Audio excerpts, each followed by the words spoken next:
Hello, and welcome to Melomaniax, the podcast where we take unbiased deep dives into the biggest musicians and bands of all time. I'm Ashton. And I'm Dallas. Today we're going to be talking about Foster the People. But please, before we get started, don't forget to like and subscribe on YouTube. Follow us on Instagram, TikTok, and most importantly, hit us with those 5-star reviews wherever you're listening to this podcast, Apple, Spotify, wherever. We appreciate those. Also, we have a Patreon. We have one $5 per month tier. That's going to give you access to a lot of cool features like our private Discord, as well as a shout out on an episode and the ability to vote on future episode topics. So with that out of the way, let's dive into Foster the People. Ashton, why don't you start us off way back at the beginning?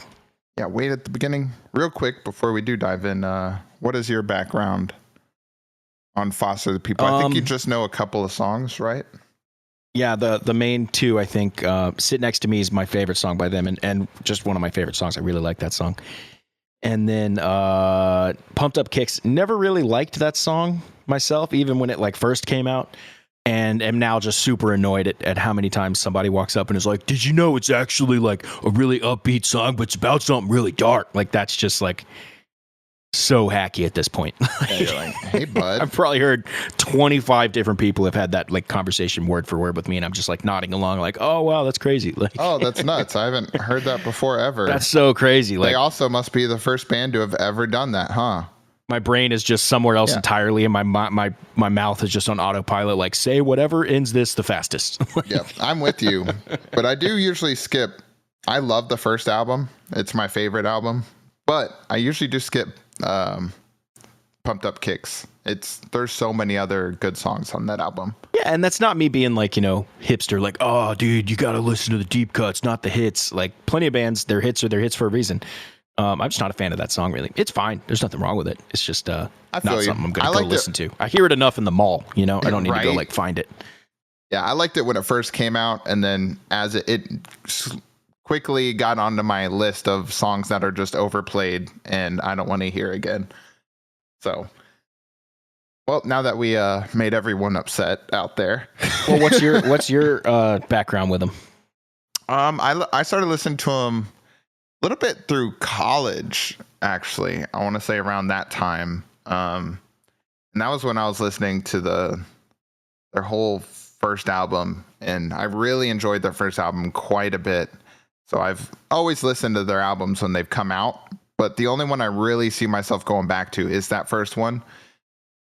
And then, of course, they have we'll get into it, but they have so many songs that get played in malls, on commercials. They're a very they have a lot of licensed songs. So some of their songs just get way overplayed, but I really like first album quite a bit, and the most recent album they just dropped are my two favorites. But there's some good songs in between. I'd go see them, I guess, if they were in town. And I like the band, but I wouldn't say they're super high on my list or anything.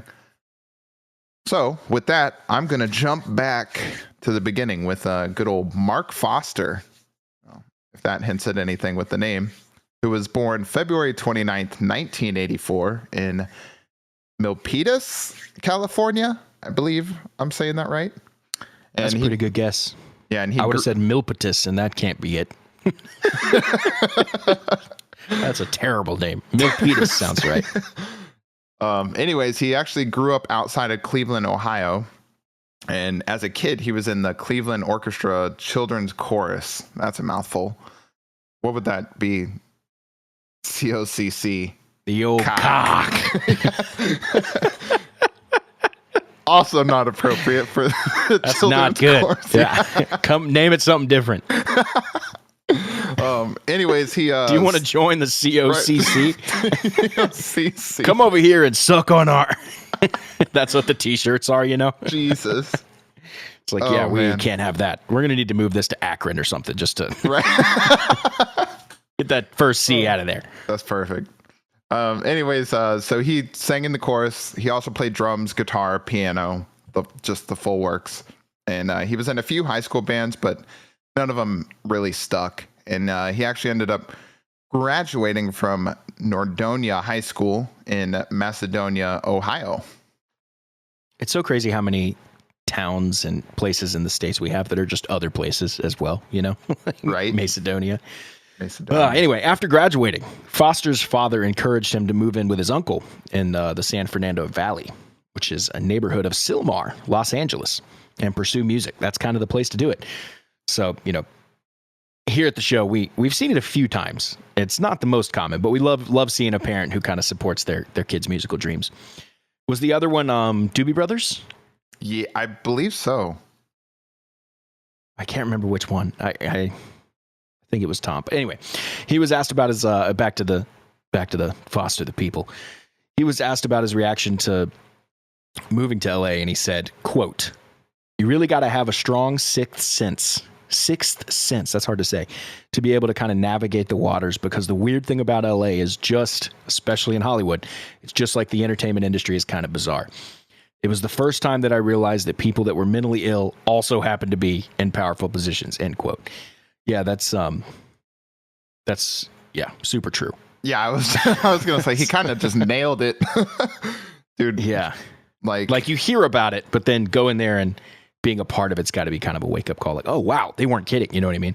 Yeah, I couldn't handle Hollywood culture. I know. How many times have you been to LA now? 2. 2. And it is a little weird. You have like, I don't know. It's just weird. You know, everybody goes there to be something. So it's all of those people from their own towns all go to this one town. So it's a town of just those people. You know what I mean? It's a town of everybody who is the best at something in their previous town. Well, no, not even the best. They just want to do it. They just want to do it. I mean, the best are there too, but not everyone that goes there is the best at all. It's just the people that want to. So it's a bunch of people that have that kind of artsy like thing, plus a lot of times an ego of like, you know, maybe they were the best in their town. It's just weird. It's got a weird vibe. Land of competition. There's cool people there, but it's a lot of like, you know, name dropping, just like weird stuff.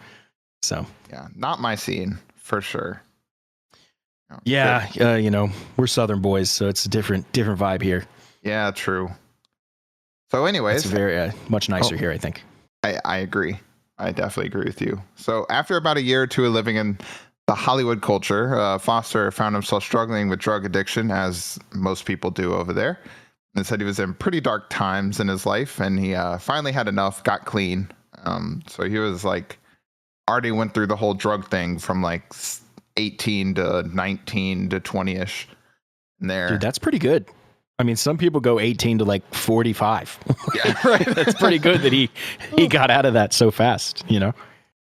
Yeah, he said he just felt stuck, felt like he was going nowhere, and just said he felt more depressed during that. So he got cleaned up. He apparently played in a few bands during this time, and one of which actually auditioned for a record deal in New York, but that fell through.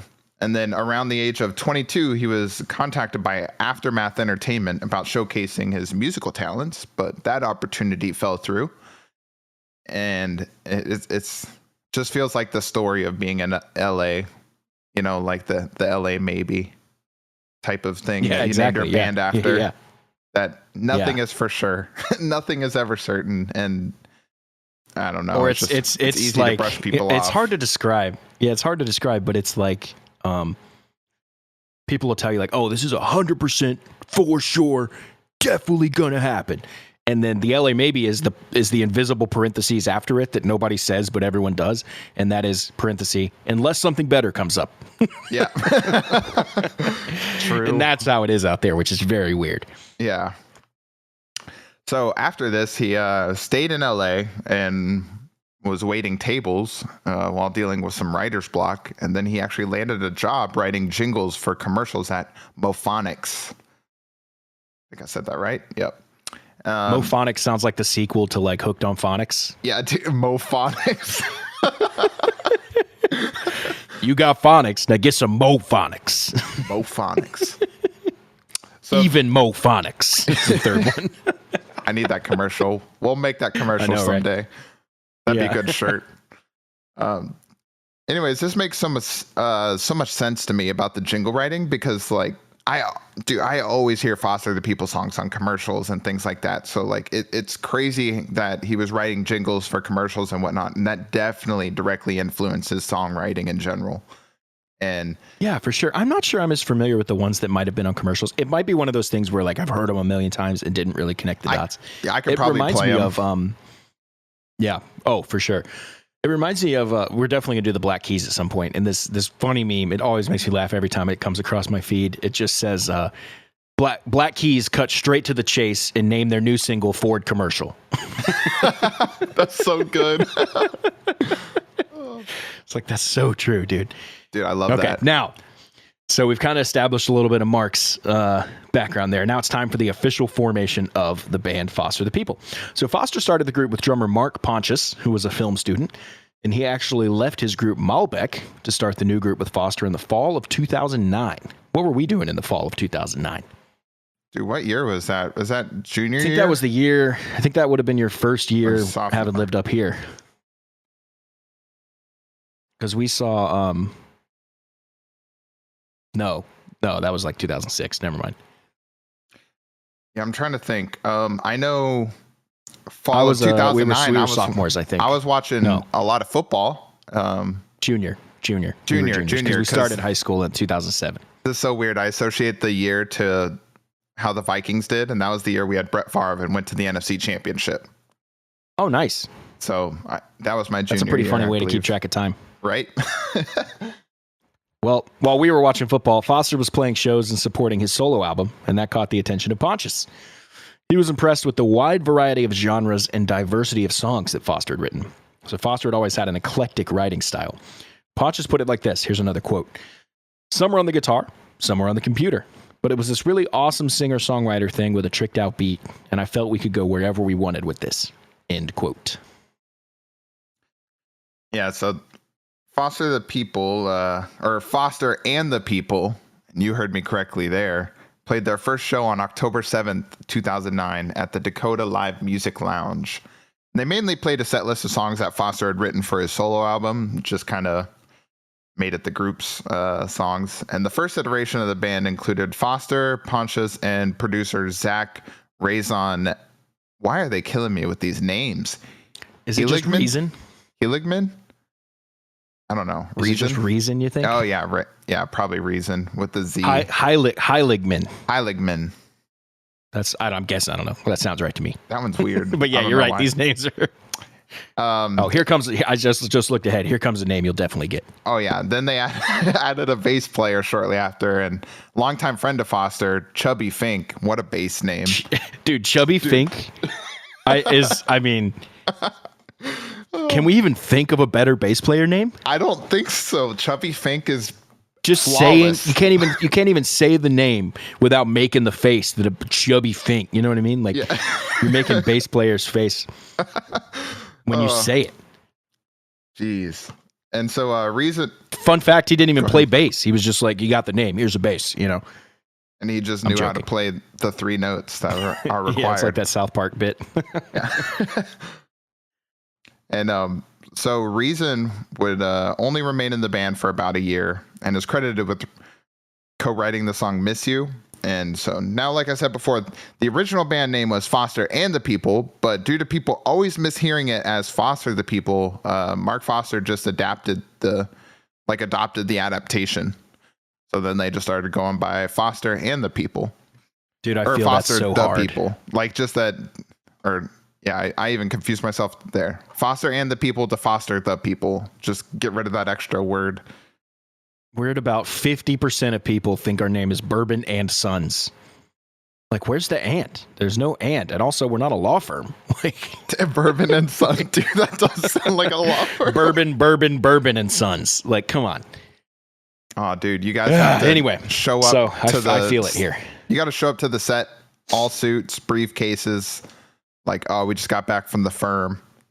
We're Bourbon and Sons, yeah. Yeah, just hop on stage. So shortly after the band was created, Foster wrote a song at Melomaniax that would put the band on the map.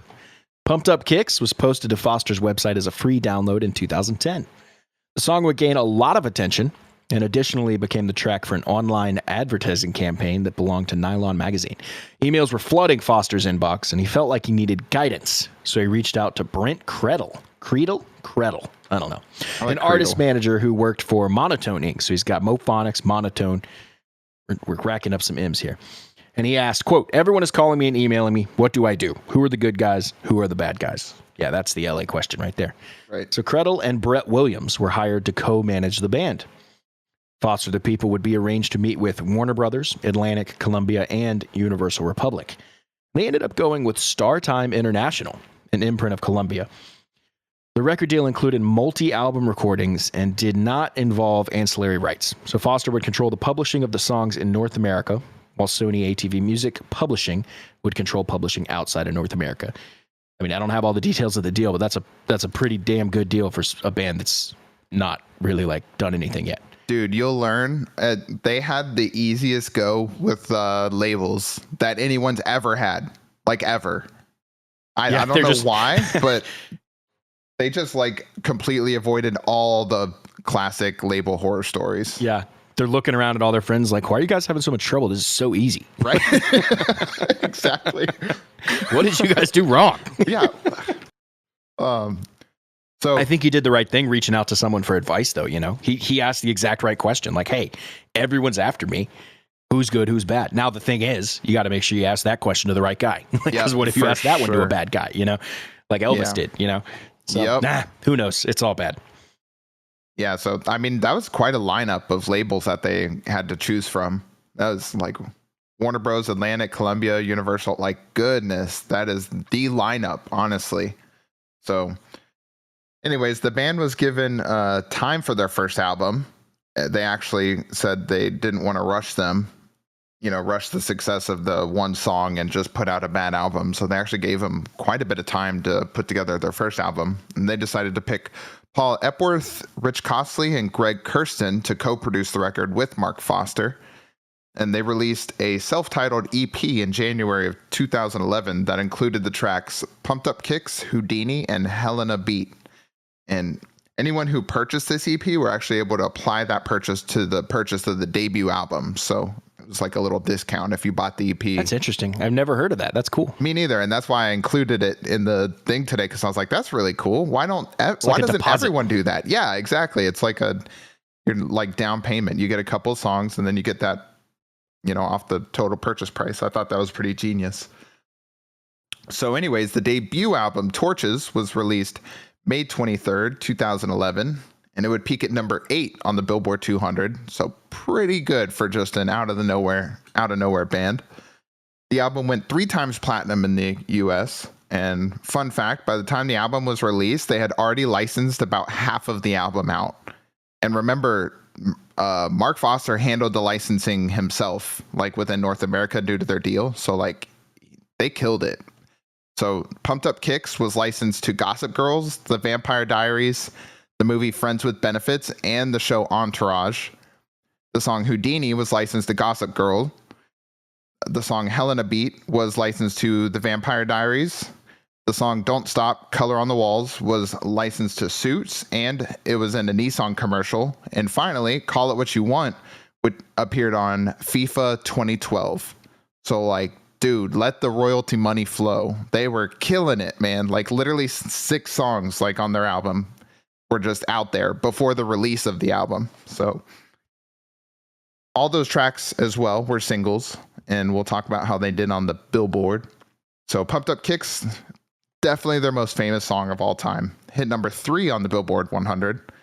And I was curious. I had to go and look. Numbers 1 and 2 were held down by Moves Like Jagger by Maroon 5 and Christina Aguilera, and then Party Rock Anthem by LMFAO. And then later, I think Party Rock Anthem moved off, and it was Moves Like Jagger and Somebody Like You by Adele that were 1 and 2. So the song could only like stay at 3. It was never able to break above that. The second single was Helena Beat, which hit 21 on the Bubbling Under 100. And the third single, Call It What You Want, didn't hit the charts, which is disappointing because that might be one of my favorites from this album. And the fourth single was Don't Stop, Coloring on the Walls, which hit 86 on the Billboard 100. And finally, the fifth single was Houdini, which also didn't chart. So kind of mixed results, but overall, I'd say quite a successful debut album.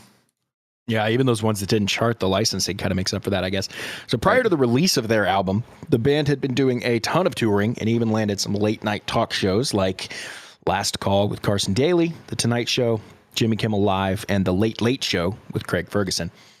After the album came out, they received their first lawsuit from Brandon Dorsky, who alleged a breach of an oral contract between him and Mark Foster, and that was because Dorsky claimed to have named the band. The case was settled outside of court. You really do need a lawyer right off the bat, like as soon as you start your band. You got to hire the manager and the lawyer like in one go. And even then, like the manager isn't as important as the lawyer, it seems. The frustrating thing to me is like somebody could, now I don't know the details of that suit, of course. The guy might have been totally legit. But it seems like anyone could just come out and say anything, and then you have to go pay a bunch of money to figure it out. And it's like, well, dude, like, why am I wasting money on this bullshit? Like, you know what I mean? This is just completely fabricated, and now I'm going to have to settle it out of court and give it, like, no. You know what I mean?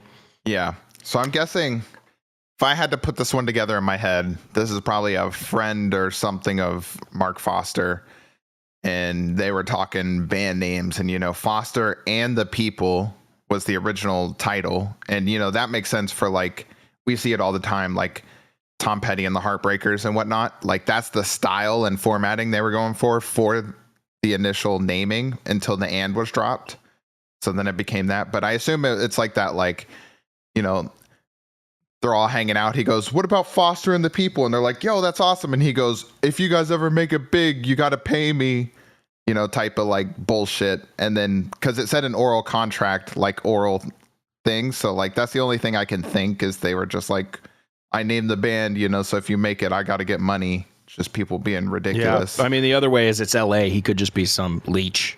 True. Coming out trying to get money, just making up oral contract, can't prove it, you know. Yeah, they're going to have to pay me something to settle it. Otherwise, they're going to have to pay a fortune to go to law, you know, trial, whatever. Sees it as a get money, you know. That kind of thing. I saw someone said a really good way to solve that kind of problem in the legal system, which is like in America, we love to sue people, is the loser pays the legal fees. If that was implemented, lawsuits would be reduced by like 80% or some crazy thing. Like, because then you wouldn't go with some bullshit thing because you're not going to win. And you'd have to pay for the other guy. So you would be out a ton of money to waste everybody's time, which is that's how it should be. But it's not. So that's why everybody sues everybody all the time for no reason. Yeah, there's a lot of insignificant lawsuits out there that are just a waste of everyone's time. But anyways, we'll move along. On October 8th, 2011, Foster the People appeared on as musical guests on Saturday Night Live. So that's pretty cool. They played Pumped Up Kicks and Houdini, and that featured special guest Kenny G, actually, coming in on Houdini.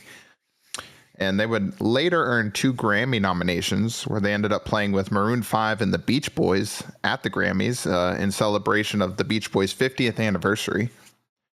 The Torches tour ended in July of 2012, and the group had played about 295 shows over 16 months. So they definitely put in that grind. And prior to that tour, the band actually added members Sean Camino and Isam Innes as touring members, since they were only a trio and they needed, you know, most trios have to hire a couple of people, since except for Rush. I feel like Rush might be the only people that don't hire other touring musicians. Yeah, that's a good point. Like even Green Day brings out like another guy or two, you know. But I was gonna say most bands do bring on touring members, you know, to get all their sounds, because you can do whatever you want in the studio, but when you're playing it live, I mean, it's weird because nowadays, like, you could just do it all with tracks. You know what I mean? Which I understand some people don't want to do that. Some people have a misunderstanding of how that works. Some people think it's lip syncing, you know, whatever. And the thing about using tracks live is it's a spectrum. Like, you could go all the way up to lip singing where you're not performing anything. That would be probably, most people would agree that's not cool. All the way down to there's actually no tracks and it's just a click track, you know? Some people even have a problem with that.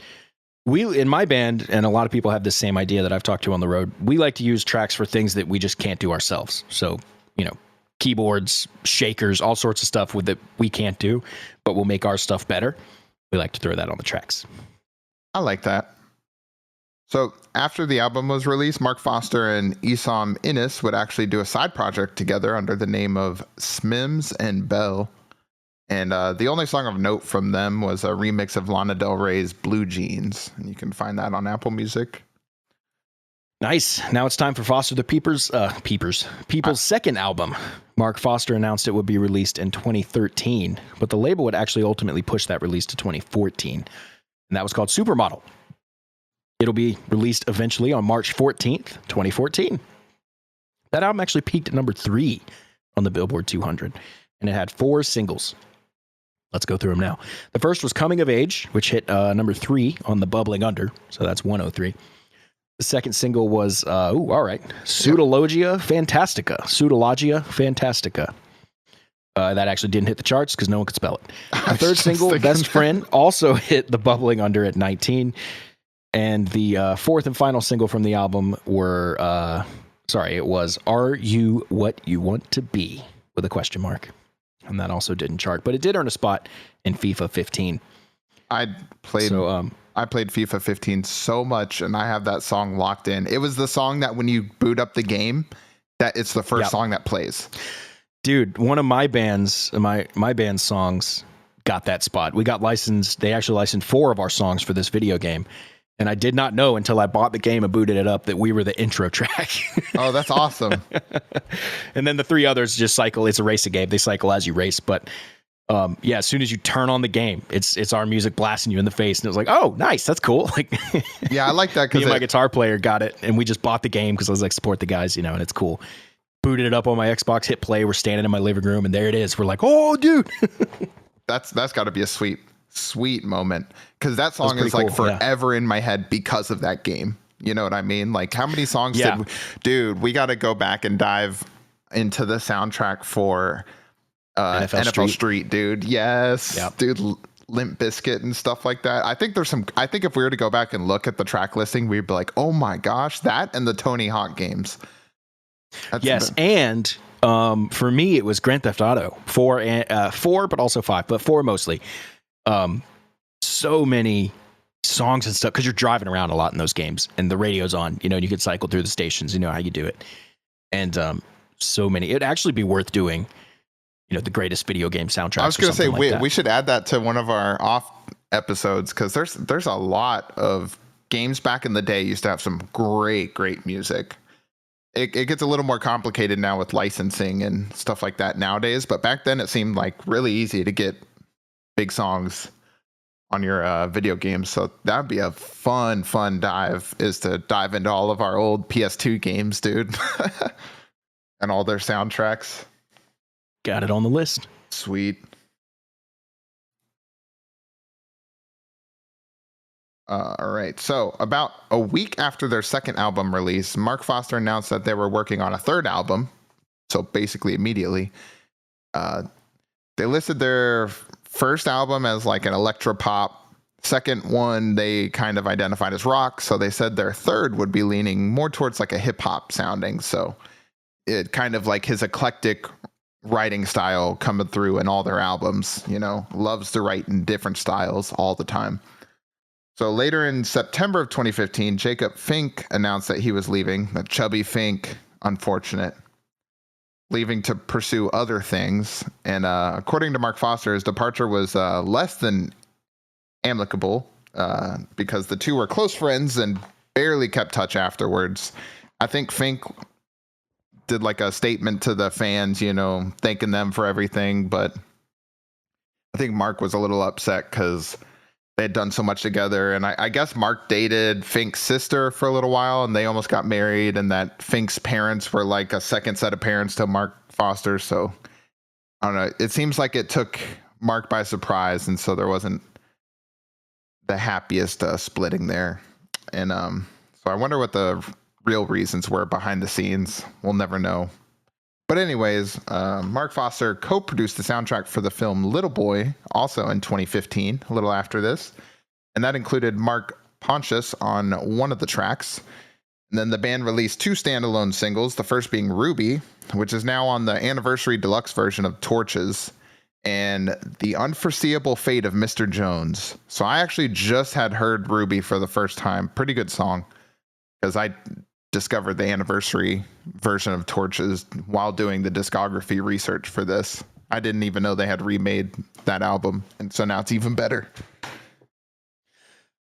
So Foster the People would debut a few of their new songs for their album at the Rocking the Daisies Music Festival in October 2016. So jumping down the road a little bit to April of 2017, the band announced a world tour that would begin that summer. And they followed this with an EP called 3, and that's written as just 3 I's, Roman numeral style, that included the songs Pay the Man, Doing It for the Money, and SHC. So their third album, Sacred Hearts Club, which I guess that's where SHC comes from, would drop on July 21st, 2017. The album would hit number 47 on the Billboard 200, and it came along with 3 singles. The first was Doing It for the Money, which did not hit any major charts. The second single was Loyal Like Sid and Nancy, which also failed to chart. And the third and final single from the album was Sit Next to Me, which hit number 42 on the Billboard 100.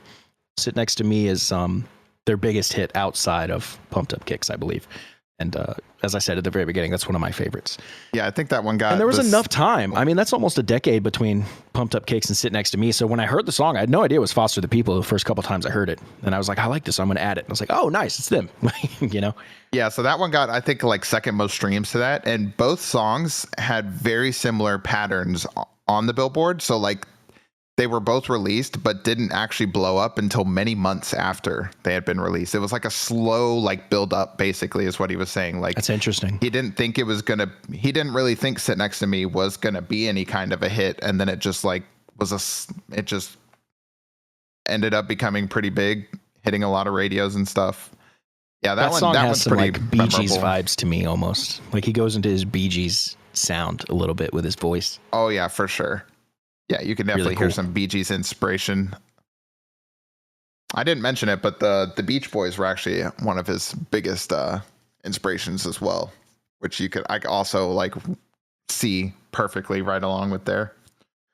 So after getting back from touring, Foster the People would start releasing new singles every couple of months from late 2019 to fall of, or late 2018 to fall of 2019. Sorry.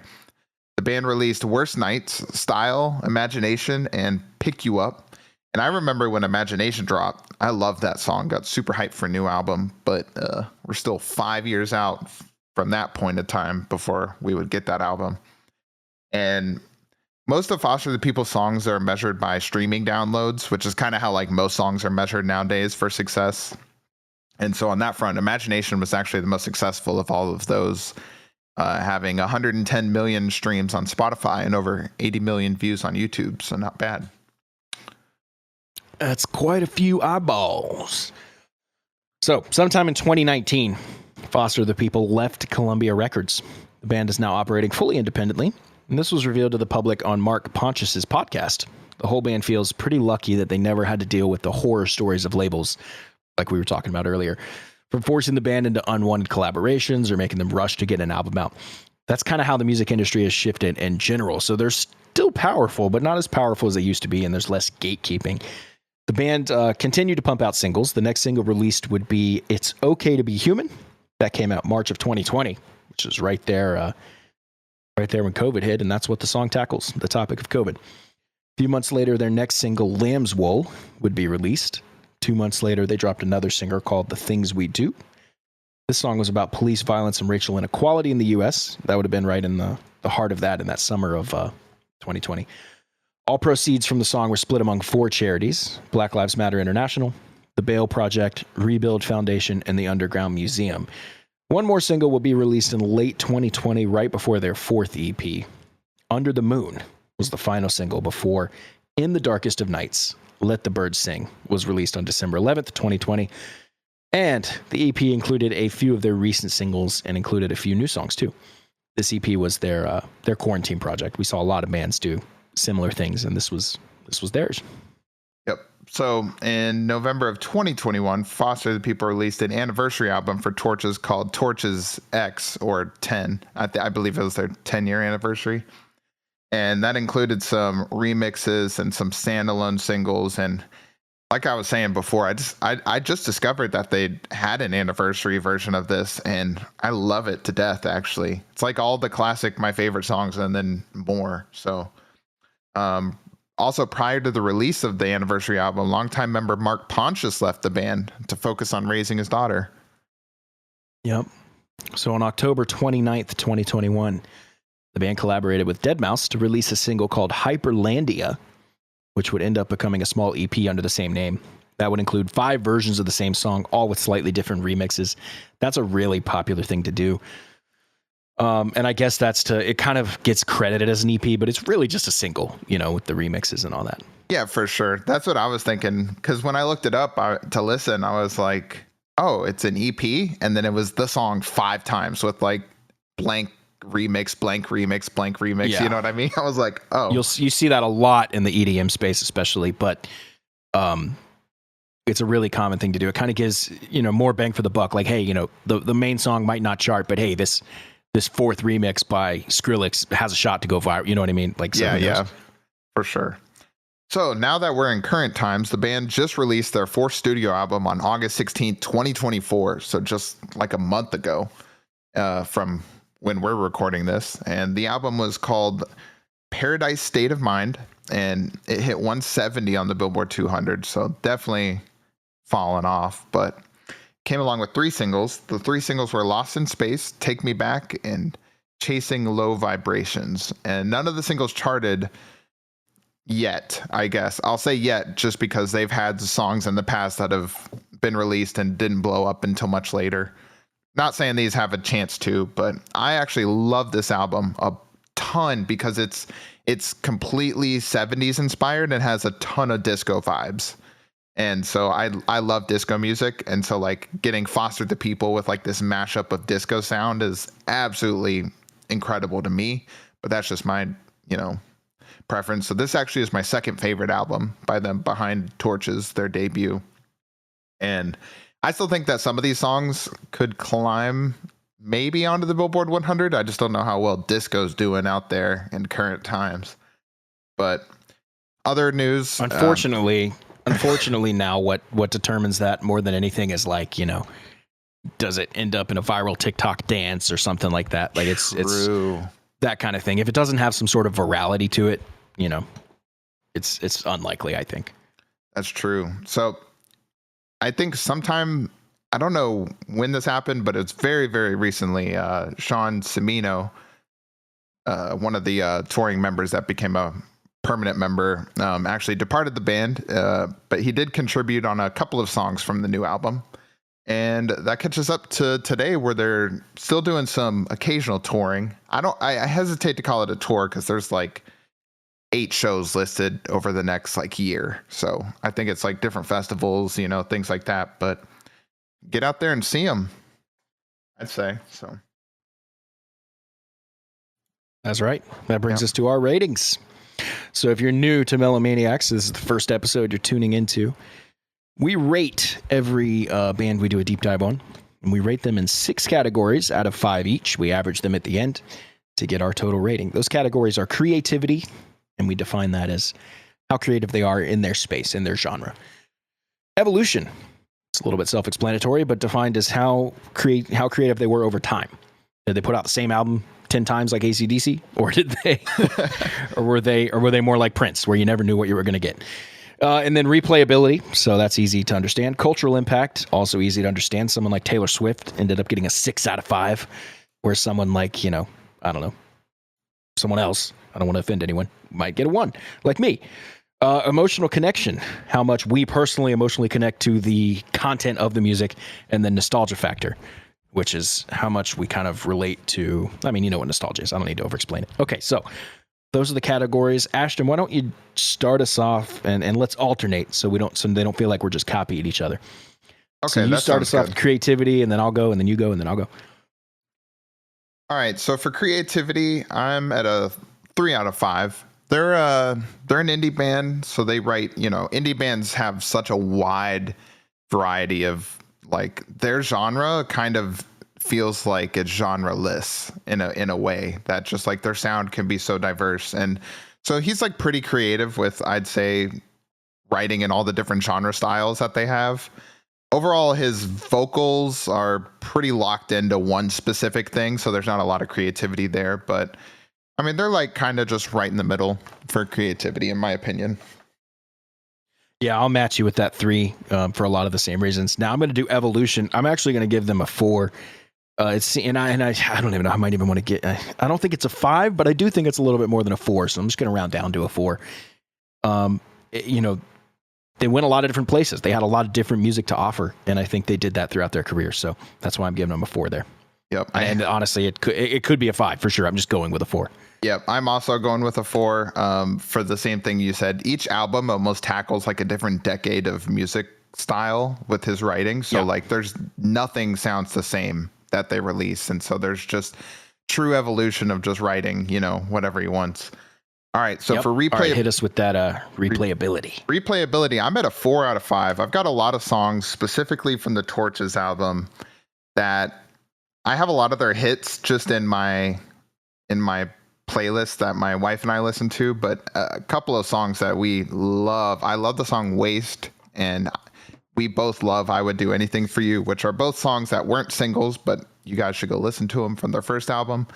But I have a good amount of Foster the People hits and songs on our playlist, and I almost never skip them. Like I love listening to them. Yeah, I'm at a 4 out of 5 on replayability as well. I mean, and one of the big reasons for that, I distinctly remember when I discovered Sit Next to Me. I mean, I listened to that song probably 48 times on repeat before I listened to anything else. I just love that song. Cultural impact. I'm going to put them at a 3 out of 5. They didn't have the most cultural impact on the society as a band. However, Pumped Up Kicks is huge. That song's everywhere, and you can't deny all of those licensing deals they locked up means that you can't go very far without hearing some Foster the People, whether you know it or not. So to me, that's cultural impact, and I'm giving them a 3 out of 5. Man, I hate to keep copying, but I was also at a 3 out of 5 on the cultural impact. And mainly for the same reasons, more so for just the licensing, man. Like they're just all over the place. They did such a good job. It's hard to really nail down like any of the bands recently that have got this many licensing deals without having a song blow up on like social media, which I guess kind of like Pumped Up Kicks was like just before that time. You got it blew up on blogs and stuff. So like before social media was a thing. So like it still blew up online and then spread to radios and stuff. But man, they just killed it with how many commercials they were landing and stuff. Like they probably don't need to put any music out. Like their royalty checks are probably good to go. You know what I mean? So 100%. So emotional connection. I'm actually gonna 4 out of 5 this one. Just I really a couple of their songs really hit home with me. I really enjoy quite a few of them from the emotional standpoint. So yeah, I'm close to you there. I'm gonna go a little bit lower. I'm gonna say 3 out of 5. I think they write about a lot of different topics, and some of them I relate to, some of them I don't. So I'm getting at a 3 out of 5 there. And that brings us to nostalgia factor. They're coming in at a 3 out of 5 there again for me, and that's because I definitely have some nostalgia there, but not a tremendous amount. So that ends up putting me at a 3 out of 5 for that, which brings my total for Foster the People to 3.3 out of 5. And I'll let Ashton finish with his nostalgia rating, and then we'll get his total. Yep. So I am at a 4 out of 5 for the nostalgia, because this was, especially that first album being, gosh, I listened to the whole album so many times. So like I it's like one of those albums that like when a song is ending, like the intro to the next song by heart, in order, those type of albums. So like that's this kind of album for me, is you can put it on and the song will end and I'll start singing the next song before it even comes on, because I just know the order. So like the nostalgia is super heavy with this one. I love that intro album. And it makes sense that your nostalgia is a little lower, since your favorite song is off of a much more recent album and like not as much, dive into there, but still really good nostalgia ratings, implies time. That's the tricky part. Exactly. Nostalgia implies time. So if you just discovered a band, if they're your new favorite band, well, there's still zero nostalgia. You know what I mean? Yeah, there's not much nostalgia there to dive into. So that 4 out of 5 puts me at a 3.7 out of 5 for my overall rating. So pretty high score there for Nice. Foster the People. So Very good. So you're at a 3.7 out of 5. I'm at a 3.3 out of 5. We were pretty close there, neck and neck till the very end.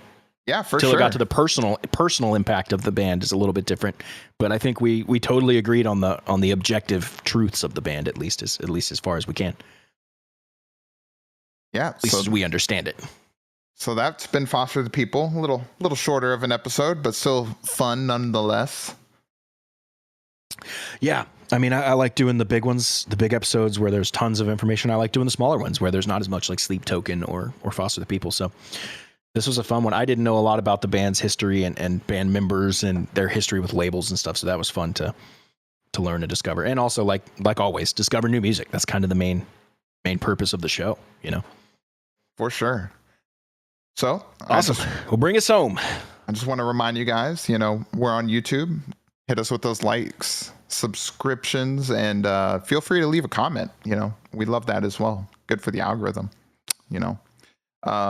We're also on Instagram, TikTok, and hit us with those 5-star reviews on Apple Podcasts, Spotify, wherever you listen to podcasts. We appreciate that. And then we also have a Patreon $5 tier. That'll give you access to our private Discord, as well as a shout out on one of our episodes and the ability to vote on future episode topics. So thank you guys. Awesome. And we actually were just talking a little bit ago about maybe revising our Patreon. So if you have any ideas on what you'd like to see, what kind of rewards you would want from us, let us know. And we'll take that into consideration as we work on making this Patreon as valuable as we possibly can. For sure. All right. Let's call it a day.